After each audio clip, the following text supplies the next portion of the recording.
ver, vamos a hablar del agua el día de hoy, del acceso al agua. Son más de 3 millones de peruanos que no tienen acceso a agua potable. Y si hablamos de alcantarillado, es decir, de desagüe, más de 7 millones tampoco lo tienen. Ahora, el problema es que, por ejemplo, en el caso de Lima, las fuentes para tener más agua y las troncales necesarias no las tenemos. Entonces, la oferta de agua, más allá del que llegue al caño, la oferta que se puede dar de agua es bastante complicada también. Vamos a hablar de este tema con Mari Moyo, que es profesora e investigadora de la Universidad de San y experta en temas ambientales. ¿Cómo estás, Mari? ¿Qué tal? Muy bien, buenas tardes. Carlos, gracias por la invitación. La noticia es que finalmente, tenemos una brecha tremenda en infraestructura, se le está poniendo muy poco dinero frente a lo que se necesitaría para cerrar esa brecha, y además tenemos problemas de agua, ¿no? Hay que recordar además que Lima, la capital que concentra el tercio de la población del Perú, está en un desierto, ¿no? Así es. Asentada en un realidad, desierto. Es una gran preocupación que deberíamos de tener con mayor sentido de urgencia, ¿no? Porque no solamente estamos en un escenario donde la disponibilidad del recurso hídrico en la parte más alta no sigue teniendo el caudal que teníamos antes y tampoco va a tener el caudal que necesitaríamos para la cantidad de población. Y por otro lado, nosotros estamos frente a un fenómeno que ya es estricto en cambio climático y donde las alteraciones del sistema del clima no nos van a proveer también la calidad ni la cantidad de agua que necesitamos. Con la disminución de glaciares, por ejemplo. Así es, ¿no? Entonces, esa identificación que ya la ciencia ha hecho a través de los modelamientos que se tiene, es necesario tomarla en cuenta en la política pública con un sentido de perspectiva, no solamente el corto plazo, sino el mediano plazo, ¿no? Y en ese sentido, hablar, por ejemplo, en Lima, que es donde más o menos tenemos 10 millones de peruanos. Lima metropolitana. Así es, ¿no? Entonces, nosotros tenemos que el sistema de agua para el consumo humano es una cosa y los otros sistemas de abastecimiento que necesitamos también prever, que es la industria, la agricultura, el sistema de la energía, también son una necesidad que hay que preverla en el caudal de la disponibilidad del recurso que tenemos en las cuencas que están hacia el Pacífico.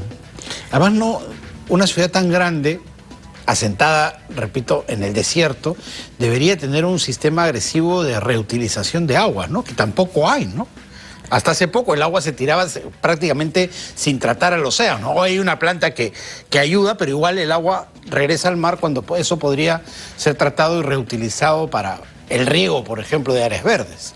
Claro, o sea, nosotros tenemos una agenda y una brecha, no solamente en términos de el acceso al agua para el consumo, que es el tema de la conexión domiciliaria y las personas que no acceden al agua siendo un derecho. Y ese es un tema que ya deberíamos priorizar porque es una brecha de urgencia. Pero la otra es también cuánto estamos realmente de lo que ya se ha identificado en lo que vienen a ser sistemas de infraestructura de gran tamaño, como por ejemplo los sistemas de trasvase que tendríamos que traer de las partes altas del río Mantaro hacia el río Rímac, por ejemplo, o las que tendríamos que hacer para la parte del río Chillón. Estas infraestructuras están dentro de los proyectos de inversión pública ya. No que están pensados en un plan a futuro, sino que ya están con expediente técnico, con perfil y que ya se ha tomado la decisión de la inversión en el plan multianual. ¿Y qué impide que empiecen a construirse? Bueno, la primera cosa que tenemos que tener en cuenta, estamos en la Semana de la Integridad, te comento, y justo esta Semana de la Integridad en el país tiene que ver con los dilemas que tenemos en lo que es el tema ético y el tema de los sistemas de integridad para definir política pública. Debería llamarnos esta semana, el 5 hay un evento que se va a hacer en el Ministerio de Vivienda, en el Centro de Convenciones de Lima, justamente sobre agua y sistemas de integridad, y que tienen que ver con cómo definimos ¿Qué es lo primero, lo segundo y lo tercero? Que se tiene que articular corto, mediano y largo plazo, ¿no? Y ahí está el manejo de las cuencas. El manejo de las cuencas tiene que ver con asegurar el recurso hídrico para los futuros años, en términos de poder hacer sistemas de colección que hagan el trasvase de lo que se va hacia el Atlántico hacia el Pacífico, porque esa es la única manera de poder tener mayor disponibilidad de caudal. Y eso es infraestructura de gran tamaño que tiene que ver con la Autoridad Nacional de la Infraestructura, por ejemplo, la ANIN, y que tiene que ver también con el tema del trabajo que tiene que hacer el Ministerio de Vivienda, Construcción y Saneamiento, que es el ente rector del sistema de agua y saneamiento. Ahora, en el sistema de agua y saneamiento, nosotros también tenemos una gran dificultad que tenemos que resolver. Nosotros tenemos 50 empresas prestadoras de agua y saneamiento. La CPS. Sí, ¿no? Y una de ellas es Sedapal, pero no es la única, ¿no? Y estos sistemas... Claro, básicamente cada ciudad tiene la suya, por decirlo de alguna manera, pues son 50 en total. Provincias, algunas provincias tienen claro, en realidad su EPS, ¿no? Y nosotros tenemos... Muchas de ellas quebradas, ¿sabes? Así es. Y si tú observas la curva que tiene el Plan Nacional de Saneamiento, de la observación que se ha hecho en cómo hemos crecido en acceso a través de las empresas prestadoras de agua y saneamiento en los últimos años, comparando del 17 al 20, tú encuentras que en 3 años hemos subido no más de 2% en capacidad de mayor acceso.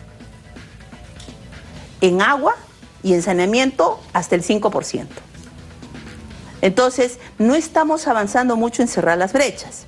Claro. Ahora, por otro lado, hay que ver el modelo de prestación de servicio que tienen estas EPS, qué es lo que los lleva a entender que no pueden tener mayor capacidad de cobertura, ¿no? Para brindar acceso a quienes no tienen agua, sino que además están algunas empresas pequeñas decreciendo. Y el modelo de intervención es el que tenemos que empezar a estudiar cómo corregirlo, ¿no? Porque una empresa debería de ser una empresa que se autosostiene, si no, no es sostenible en el tiempo.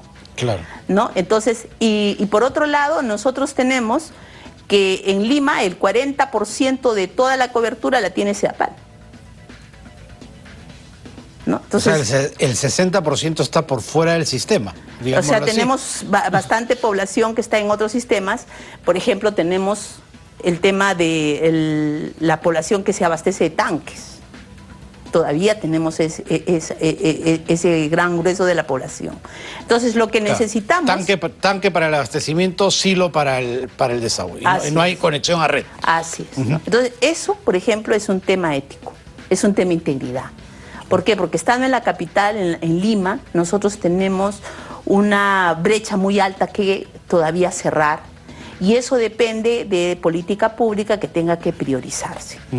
Ahora, por otro lado, es importante entender que los gobiernos duran 5 años, pero los proyectos de gran envergadura pues duran de 10 a 15 años entre que se conciben y que se empiezan a funcionar. Entonces eso supone cómo aseguramos política pública de mediano y largo plazo y que tengan continuidad. Claro, entonces este gobierno que en el 2026 va a cambiar en nuestro país, ¿qué perfiles de proyectos está dejando para que puedan entrar en el marco de inversión multianual?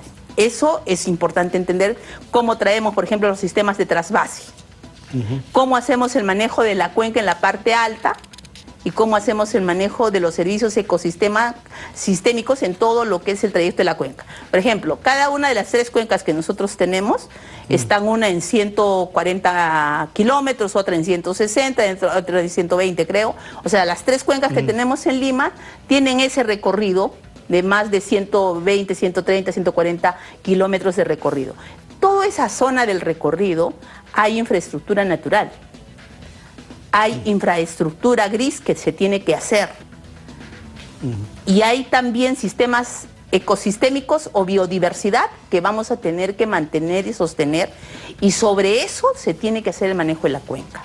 Perfecto. Entonces, para garantizar la seguridad hídrica, nosotros no solamente vamos a necesitar todo el sistema de infraestructura gris con los sistemas de trasvase que ya se han hablado, o Huachipa 2, que es una de las plantas que también se ha proyectado, ¿no? Sino que además tendríamos que articular cómo se maneja lo que tú has dicho, las aguas residuales. Claro. ¿No? Cómo se manejan las aguas residuales. Y también cómo... Porque el sistema de alcantarillado, yo hice, por ejemplo, hace muchos años el plan de desarrollo del RIMAC, ¿no? Y el RIMAC es uno de los distritos más antiguos de Lima. Y si tú conversas con funcionarios de Sedapal y les preguntas el sistema de alcantarillado de la zona del centro histórico de Lima, ¿cuántos años tiene? Y de los distritos más antiguos de Lima, ¿cuántos años tiene? No se tiene un mapeo exacto, pero aproximadamente deben tener hasta más de 200 años, algunos. Claro. Entonces, ¿cómo podrían colapsar, por ejemplo, estos sistemas si nosotros tuviéramos solamente un terremoto, digamos? ¿No? Sí, bueno. Entonces, esos procesos son importantes asegurar. Y lo otro es, tenemos un gran segmento de la población en el área rural que no tiene ni agua potable segura, ni tampoco tiene desagüe, ¿no? Y las empresas prestadoras tampoco cubren a un montón de la población. O sea, nosotros tenemos ciudades que tienen menos de 15.000 habitantes, donde las municipalidades son las que administran los sistemas regulados del agua. Y hay poblaciones donde hay menos de 2.000 habitantes, donde nosotros tenemos estas unidades que son las JAS, las Juntas Administradoras de Agua y Saneamiento. Entonces, ¿cómo integramos todo este gran ecosistema de organizaciones, de instituciones que están siendo parte del sistema de abastecimiento de agua? Perfecto, Mari. Esa pregunta queda allí para las autoridades. Muchísimas gracias por haber estado aquí el día de hoy. Muchas gracias. Mari Moyo, profesora de SAN, ha estado con nosotros. Vamos a cerrar de esta manera, siendo las 3:03, nuestro bloque económico.